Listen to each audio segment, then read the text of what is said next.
Isang mapagpalang araw po sa ating lahat. Ako po si Nicole Castillo and welcome po sa aking daily devotion. So, ang topic po natin ngayon is Jesus, the Good Shepherd. When Jesus declares himself as the Good Shepherd, he reveals his tender care, sacrificial love, and faithful protection over his people. Unlike hired hands who abandon the flock, he lays down his life and leads his sheep toward life. This image beautifully captures God's initiative is calling, keeping and guiding those who belong to Him, assuring believers that their salvation and security rest in His steady hands. So ayon sa John chapter 10 verse 11, I am the good shepherd lays down his life for the sheep.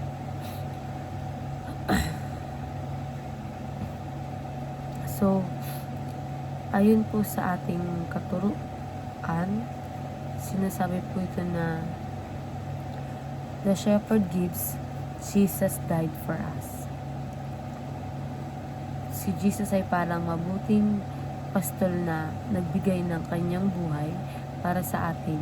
Hindi niya tayo iniwan dahil sa kanyang sakripisyo sa krus. May kapatawaran tayo at bagong buhay. Ipinapakita nito kung gaano niya tayo kamahal.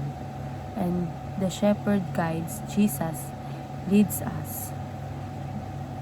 So bilang pastol, ginagabayan tayo ni Jesus sa tamang landas sa pamamagitan ng kanyang salita at ang banal na Espiritu.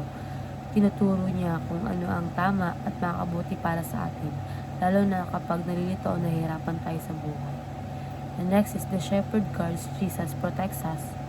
So pinoprotektahan tayo ni Jesus laban sa panganib, hindi lang physical kundi pati spiritual. Kapag may takot, pagsubok o tukso, siya ang ating tagapagtanggol, hindi niya hinahayaang mapahamak ang kanyang mga tupa. And sa applications naman, find the path meant for you. Hanapin ang landas na inalaan ng Diyos para sa iyo. Hindi lang kung ano ang gusto ng mundo. Manalangin, magtiwala at hayaan si Jesus ang magturo ng direksyon sa iyong buhay. Next is follow the shepherd voice. Makinig sa tinig ng mabuting pastol. Kilalanin ng boses ni Jesus sa pamamagitan ng pagbabasa ng Bible, panalangin at pagsunod sa kanyang mga aral kahit minsan mahirap. And last is fearing no one but God. Huwag matakot sa tao o sa mga sitwasyon. Ang Diyos lang ang dapat katakutan at igalang. Dahil siya ang may hawak ng ating buhay, kapag kasama mo si Jesus, wala kang dapat ikatakot. And maraming salamat.